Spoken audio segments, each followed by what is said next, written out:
Alors,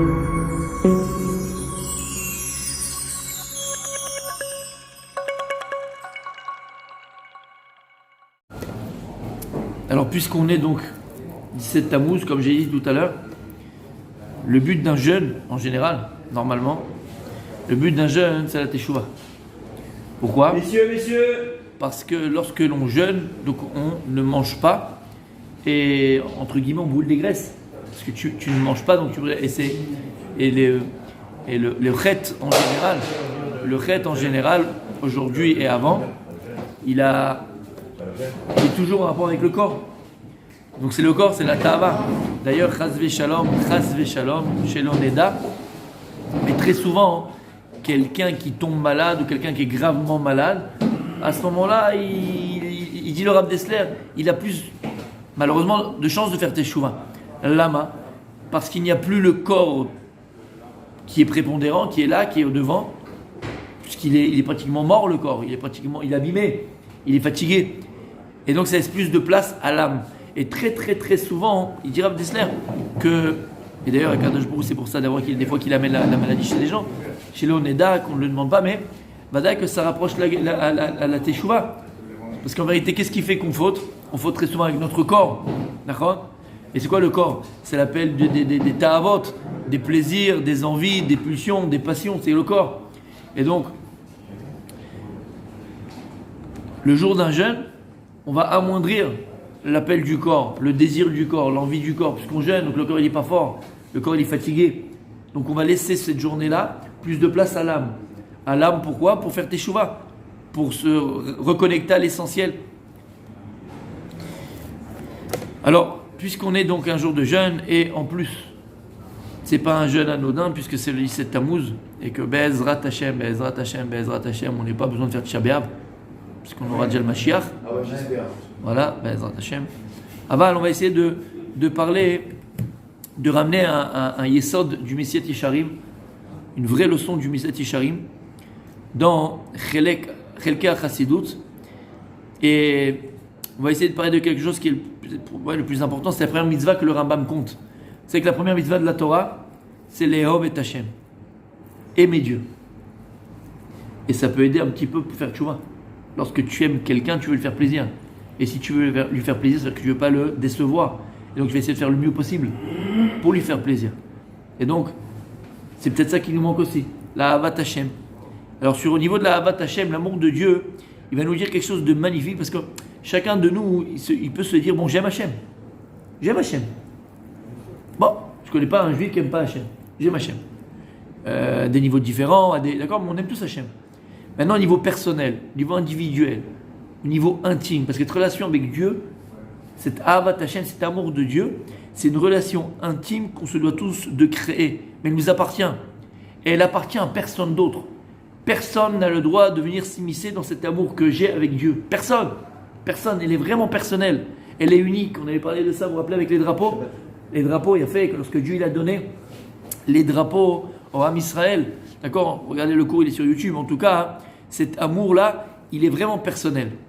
Et ça serait bien de savoir où je me situe au niveau de mon niveau d'Ahavat Hashem, où je me situe au niveau de mon amour de Dieu, où je suis, où je me situe, où je suis, à quel niveau je suis. Alors, il dit le Messiat Yesharim qu'il y a 3 anafim, il y a 3 branches, 3 instruments de mesure qui vont nous permettre de savoir quel est mon niveau d'Ahavat Hashem. Comment est-ce que je peux savoir combien j'aime Hashem? Combien? Akadosh Baruch Hu nous a donné 3 moyens, 3 instruments de mesure pour savoir Behemet quel est mon niveau d'Ahavat Hashem, d'amour de Dieu. Et il dit c'est lesquels?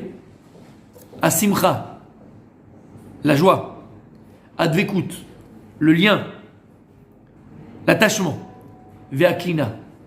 Ve'akina, La jalousie. pas la jalousie, l'esprit de vengeance. Ici, c'est l'esprit de vengeance. On va la vengeance. On va s'arrêter sur le dernier plus, parce que c'est aussi la parasha de Pinchas, mais on va quand même parler des 2 premiers. Asimcha, il dit le Messiat Yesharim, tu veux, Behemet, savoir combien tu aimes Dieu? Tu as un instrument de mesure. La simcha, ça veut dire, regarde lorsque tu accomplis la mitzvot. Regarde lorsque tu vas à la synagogue. Regarde lorsque tu mets tes tefilin. Regarde lorsque tu prépares Shabbat. Regarde lorsque tu fais n'importe quelle mitzvah que tu fais. Regarde le degré de simcha et de joie, donc de joie, que tu as quand tu accomplis la mitzvah. Si pour toi, lorsque tu viens à la synagogue, c'est un fardeau, c'est dur, c'est difficile, c'est un combat, quoi la carotte que tu viennes. Aval, on n'est plus à ce niveau-là. Là, on parle d'amour de Dieu. Et l'exemple qu'on donne à chaque fois, d'accord, c'est lorsque, je parle bien avant le mariage, tu étais encore avec elle, d'accord, et tu étais amoureux, elle était amoureuse, tu étais capable de marcher 3 quarts d'heure à Sarcelles ou à Paris ou chez Marseille ou je sais pas quoi, pour aller la voir le Shabbat alors qu'elle habitait très très très loin. Sous la chaleur, sous la neige, sous la pluie, sous le machin, 45 minutes, tu étais capable de faire. Comment c'est possible? Non seulement tu le faisais, et c'était une tannée, et tu faisais en sifflotant, en dansant, en chantant, en souriant. Mais t'étais... Je te dis maintenant d'aller... Elle te demande, chérie, tu peux juste aller me chercher du sel, là en face de la maison. Tu lui gueules dessus. Tu n'aurais pas pu acheter avant. Chérie, tu m'accompagnes juste 2 minutes, j'ai rendez-vous chez le dentiste, juste tu m'accompagnes et tu vas me chercher après. Tu gueules comme un... Et tu cries... Hein? Et avant, comment c'était mon tzaddik? Tu volais pour aller chez elle. C'est un peu Roméo et Juliette, tu montais là comme ça sur les... Comment on appelle les... Tu sais, sur le château, il y a les lierres. Les lierres. Tu montais sur les lierres, tu les chantais à la guitare, mais tu sais pas jouer de la guitare. Tu étais là, tu étais capable de t'envoler. D'accord? Lama. Kshata oev. Yesh simcha. Yesh simcha. Azata oev. Quand maintenant tu fais les choses avec simcha, c'est un siman, c'est un signe que tu aimes la chose que tu fais. T'attaches à ce que tu fais. Il y a des gens, l'Avdil, il y a des gens qui aiment leur travail. Le type il se lève le matin, il est hyper heureux d'aller au travail. T'en as qui font la tronche, qui font la machin. L'autre il va, il est content. Quand j'étais jeune marié, une première année de mariage, c'est très rare, c'est pour ça que je le dis, c'est des trucs qui sont rares, mais il y avait un chauffeur de bus, c'était le cas, je ne me rappelle plus quel, le 6 je crois, à Jérusalem, d'accord? Tout le quartier, toute la rue, on attendait que ce soit lui qui passe. Un chauffeur de bus, le gars, il était amoureux de son métier. C'était pour lui, c'était le plus beau métier du monde. Mais il le faisait d'une manière, fallait voir. Tu connais le chauffeur de bus ici, comment il te parle comme un chien, il te ferme la porte sur ton pied, il continue à avancer. Ils ont fait ça à ma mère une fois, ben net. Et lui il dit, mon pied, il dit, je peux pas descendre plus vite. C'est un des fous. Mais lui non. Et tu voyais, il mettait la musique dans le machin, il disait bonjour à tout le monde, il mettait le truc, il mettait... Lama, et Tim Kem, il aime son métier, il fait simcha. Donc ainsi que tu aimes la chose que tu fais, c'est la joie que tu mets quand tu fais la chose. T'as compris ce que ça veut dire? Ouais? C'est pareil, dans la Vodat Hashem, les Abdi. Lorsque quand tu mets tes mitzvot, quand tu fais tes mitzvot, lorsque tu viens à la synagogue, lorsque tu viens au shiurim, tu viens besimcha, c'est pas que ta femme elle t'a dit va au cours, c'est pas que tu as dit bon allez, c'est vrai que Rabbi a dit il faut y aller, machin. Tu vas besimcha, tu vas avec une joie, tu fais les choses avec une simcha profonde, c'est un signe que tu fais par amour. D'accord? Donc, on a un premier instrument de mesure, c'est quoi? C'est la simcha que tu vas mettre, la joie que tu mets lorsque tu fais et tu accomplis les mitzvot et lorsque tu es dans le Vodat Hashem. Et d'ailleurs la simcha est tellement importante, il disait le Rav Kanievski, il disait que pourquoi elle est importante la simcha en vérité. D'abord, Vadaï, c'est un instrument de mesure pour savoir combien tu aimes la chose, d'accord? Tu fais les choses avec la simcha, tu aimes. Mais il dit pas que. Il dit parce qu'au départ, c'est vrai que la Torah elle paraît être un fardeau.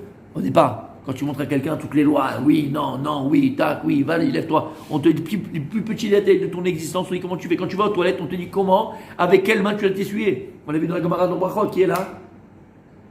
Il dort, c'est pas grave. D'accord? On est avec quelle main? Avec la main gauche. Parce que la main droite, elle est plus gloucha, c'est plus important. Même dans les pluies, tu te lèves le matin, on te dit comment tu t'habilles, comment tu mets tes chaussures, comment tu manges, où tu manges. Torah, ça paraît un fardeau. D'accord? Chaz v'shalom. Il dit, c'est pour ça que un âne, vous savez que l'âne, il est capable de porter des charges, d'accord, énormes, beaucoup plus que son poids, à une condition que l'on place la charge de manière équilibrée, équitable au milieu de son dos. Il faut vraiment, c'est spécialiste qui pour placer les charges sur l'âne, c'est très très spécial.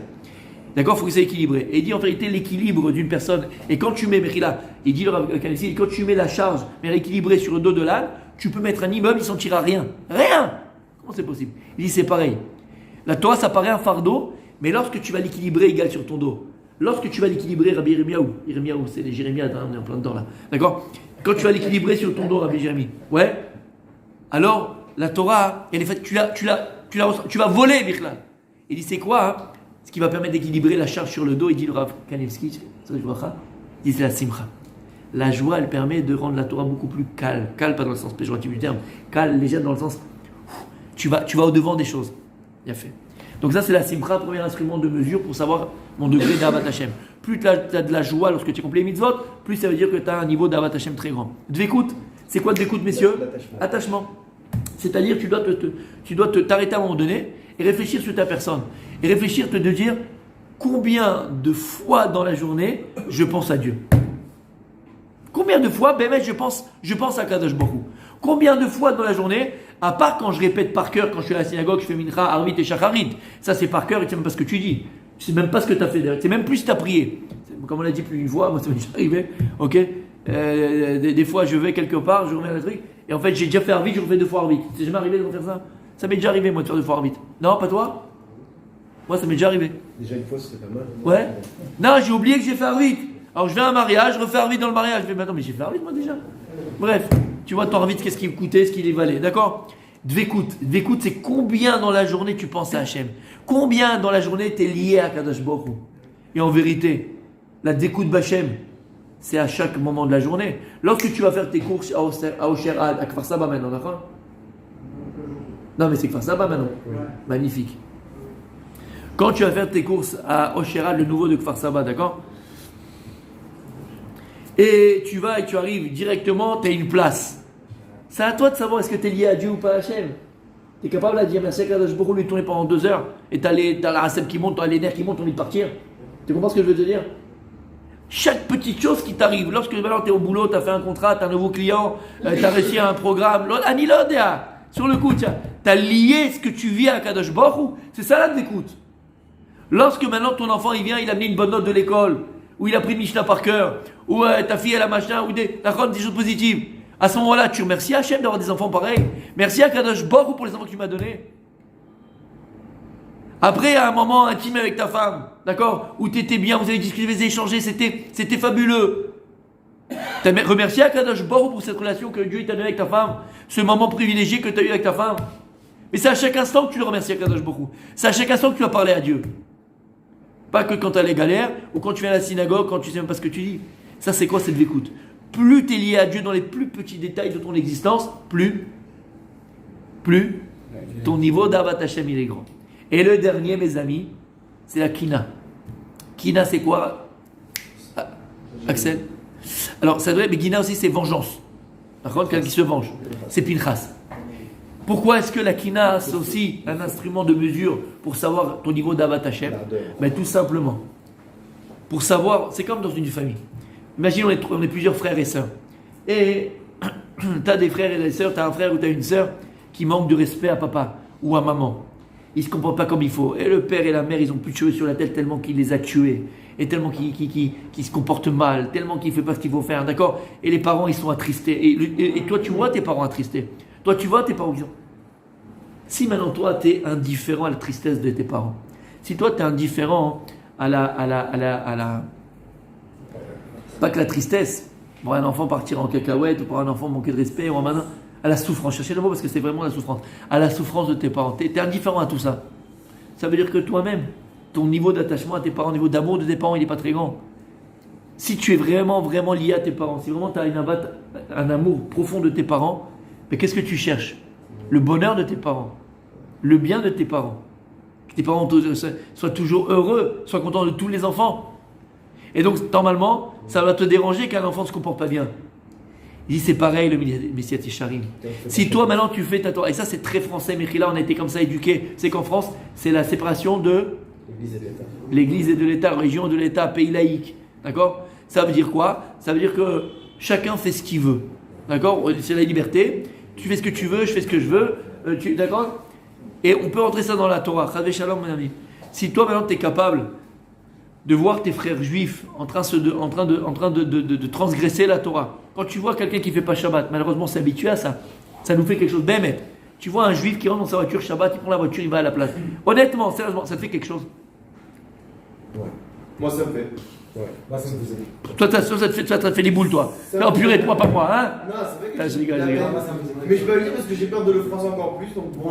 Kolakava, t'as un Moi, niveau. ça m'énerve. Ah, Ça m'énerve, parce que ce côté marocain, c'est en Israël ça se passe. c'est pire. C'est pire. Mais Et je crève. la vérité, honnêtement, combien est-ce que ça nous dérange que notre frère juif il n'est pas dans la Torah? Combien ça nous dérange que notre frère juif transgresse la Torah? Combien ça nous dérange qu'un type il prend la voiture, un juif il prend la voiture Shabbat? Combien ça nous dérange que ton cousin, ta cousine, parce qu'on parle même de la famille, attention, il fait pas ta mishpacha? Combien ça nous dérange quand tu vois un juif qui mange pas kasher? Combien ça nous dérange? Il dit ton degré de dérangement lorsque ça te fait mal. Et pourquoi t'as mal? T'as mal parce que tu sais que ça fait mal au maître du monde. Tu sais que ça fait mal à papa, tu sais que ça fait mal à Kadosh Baruch Hu. Si tu ressens la peine de Dieu, et cette peine d'Hachem, elle va entraîner en toi cet esprit de vengeance. Et c'est quoi cet esprit de vengeance? Pas chas v'shalom, d'aller frapper l'autre et d'aller casser la voiture de l'autre. Non. Esprit de vengeance, c'est-à-dire que erpat lecha. Erpat lecha, et donc tu vas voir, tu vas être capable d'aller réprimander ton frère juif.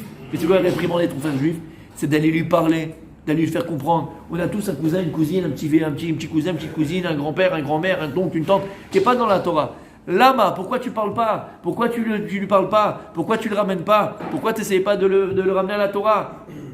Tu comprends ce que ça veut dire? Kina, Pinchas, il avait cet Ahavat Hashem, il avait cet amour de Dieu, tel qu'il ne pouvait pas supporter un affront qu'on va faire à Hashem. Et en réalité, c'est ça qu'on fait. Lorsqu'on se comporte mal, ou voit un juif se comporter mal, c'est l'affront qu'on fait à Kadosh Baruch Hu. Et si toi, tu as un amour sincère, profond d'Hachem, ça te dérange. Si ça ne te dérange pas, c'est que ton niveau d'Avat Hashem, il est pas au top. Plus ça va te déranger quand quelqu'un ne fait pas la Torah, il ne fait pas les mitzvot, plus ton niveau d'Avat Hashem, il est grand. Mais attention, Ochiyar Tochiyar Tamitecha, c'est une mitzvah très importante. D'ailleurs, je ne vais pas le rappeler, mais je le rappelle quand même, Rabbi Yirmiyahu, puisque c'est ta semaine, c'était 3 semaines, fils. Elle m'a là, ça, je ne peux rien faire. C'est les Jérémiades. Et Yirmiyahu, il a prévenu, 190 ans avant, il a prévenu l'homme Israël la destruction du temple. Et qu'est-ce qu'il faisait l'homme Israël à Jérémie? Il le jetait des pierres, espèce de fou, t'es un taré, mais c'est impossible que ça arrive. Complotiste. Jamais il arrivera quelque chose comme ça. Jamais il arrivera quelque chose comme ça. Comme ça, il disait l'homme Israël. Pourquoi ils avaient raison? On dit dans Megillat Echa. Qu'est-ce qu'on dit dans Megillat Echa, Micha Bichel? Non, on dit là-bas. Oui. Il y a écrit là-bas, Lohe minu kol malchei haaretz. Lohe minu. Il y a écrit là-bas que lorsque maintenant ils ont entendu en Perse, en Gaule, en Espagne, je ne sais pas, dans tout le monde, que le Beth Amikdash a été détruit, il dit, il y a écrit dans Megillat Echa, on va le dire, Lohe minu. Ils n'ont pas cru. Ils ont dit, c'est une fake news ça. Mais on sait que c'est impossible, c'est la maison de Dieu. On a été à Sukkot dernier, on est tous venus à Sukkot, toutes les nations montaient à Jérusalem, amener leurs sacrifices. Ils savaient que tout le Shefa venait de là-bas. Ils savaient que tout était divin. Ils ne pouvaient pas toucher le Beth Amikdash. Ils n'ont pas cru. En Israël, pareil. On est avec Dieu. Dieu, il est dans nos maisons. Dieu, il est là. Je fais un péché, j'amène le corban, je suis blanc. C'est un peu le parloir. Tu fais n'importe quoi, j'ai péché mon père, tac, tac, boum. Chez Mishma, ils ont fait comme ça, ils ont rendu la Torah chrétienne. J'amène le combien on appelle ça? Confessionnal. J'ai fait un péché, j'amène un corban et je suis tranquille. Habibi, c'est la fin des haricots si tu fais une chose pareille. D'accord? Kina, c'est l'imchot. Il faut être capable de l'imchot. L'imchot. Non, l'imchot. Reprocher, c'est pas le mot. Contester. Et la Gemara, elle est terrible. La Gemara, elle vient et elle dit que lorsqu'Akadosh Baruch Hu a vu l'âme Israël et Jérusalem se pervertir, pécher, alors il a appelé le Malach HaMavet, il a dit, tu vas descendre à Jérusalem et tu vas tuer les Réchaïm. Tu vas tuer les Réchaïm. La Mida t'a dit, la Mida de rigueur, elle est venue devant Akadosh Baruch Hu, elle a dit, pourquoi Akadosh Baruch Hu tu fais une chose pareille? Pourquoi est-ce que tu vas tuer que les Réchaïm? Tu vas tuer tout le monde à Jérusalem. Il a dit non. Celui qui a fauté envers moi, il a fauté envers moi, celui qui n'a pas fauté, il n'a pas fauté, pourquoi tu veux que je tue tout le monde? La Mida t'a dit, elle a dit non, mais eux aussi ils ont fauté, mais les tzadikim ils ont fauté, mais les tzadikim ils ont fauté. Non, ils n'ont pas fauté, si ils ont fauté. Lama, Parce qu'ils n'ont pas fait de réprimande, ils n'ont pas réprimandé. Ceux qui fautaient, ils auraient dû aller leur dire, l'imchot be'adam, aller les empêcher de faire. Ils n'ont pas empêché de faire, ils n'ont rien dit. Il a dit à Kadosh Baruch Hu, ah c'est ça toi ton problème, il t'a dit. Aval galouy ve'yadoua lefanai. Il a dit à Kadosh Baruch Hu, c'est dévoilé, c'est su devant moi, que même s'ils étaient partis, et ils avaient réprimandé, ils avaient été moqués, ils avaient protesté, ça aurait rien changé, ils auraient quand même fait la Avera. Donc, il n'y a que les Réchaim qui doivent payer. Elle est revenue à Mediatadin, écoutez bien, la mida de rigueur, elle a dit à Kadosh Baruch Hu, ah oui, aval galou il est fan, lo lifnehem. Devant toi, c'est dévoilé, mais pas devant eux. Ça veut dire quoi, elle a voulu dire en ce sens? Toi, tu savais, ok, mais eux, ils ne savaient pas. Et si eux, ils n'ont pas été protestés, c'est que ça ne les dérangeait pas. Ça ne les dérangeait pas, ils sont aussi responsables. Et la Gemara, elle dit qu'Akadosh Baruch Hu n'a pas pu répondre Kaviachol, et elle est partie sur Jérusalem, et elle a tué et les bons et les mauvais. Regardez l'importance d'être moché, de protester. Quand une protestation, il faut le dire. Et d'ailleurs, comme il a ramené, comment il s'appelle? C'est Laurent, il s'appelle? Oui. Laurent Ayash? Oui. Quand il est venu, Laurent, d'accord, il a dit, Bémet, il faut savoir que à la mairie de Ranana aujourd'hui, il y a une guerre ouverte pour garder le Shabbat, pour transgresser le Shabbat. Il y a un status quo dans la ville. Aucun magasin sont ouverts, aucun café n'est ouvert, d'accord? Ils veulent ouvrir les restaurants, ils veulent ouvrir les cafés ici en ville. C'est une guerre qui se fait. C'est à nous de protester. Non, bon, on est là, dans nos petits coins, on est... Habibi, on se doit, après le résultat, il n'est pas entre nos mains. Alors on se doit de protester. Lama, c'est un instrument de mesure. Ça va où est Avat Hashem. Combien t'aimes Hashem? Combien t'es prêt à te battre pour Akadosh Baruch Hu? Combien t'es prêt à protester pour Akadosh Baruch Hu? Combien t'es prêt à faire changer les choses pour Akadosh Baruch Hu? Mais tout ça, mais l'autre il ça à la frette. On a une mitzvah c'est une mitzvah positive de la Torah, de réprimander son prochain, égal, avaléri l'autre il ça à la frette. Mais tu ne porteras pas son péché. Ça veut dire quoi? Tu ne porteras pas le péché? Attention, si tu ne sais pas réprimander l'autre et tu lui fais honte, ou tu es méchant, ou tu le repousses de la Torah, là tu ça à la frette, Torah sur lui arrête. Donc c'est toujours avec beaucoup d'amour, être intransigeant, aval, avec beaucoup d'amour, en le faisant bémettre pour la personne, et surtout pour Akadosh Baruch Hu. On a une bonne kaba, une bonne intention, sans faire honte à l'autre. Donc on a, messieurs, ces trois instruments de mesure, la joie que l'on met lorsqu'on accomplit les mitzvot, le lien qu'on a avec Akadosh Baruch Hu, cet attachement qu'on a continuellement avec Dieu, et le gré de vengeance et protestation qu'on a, l'irvod Hashem.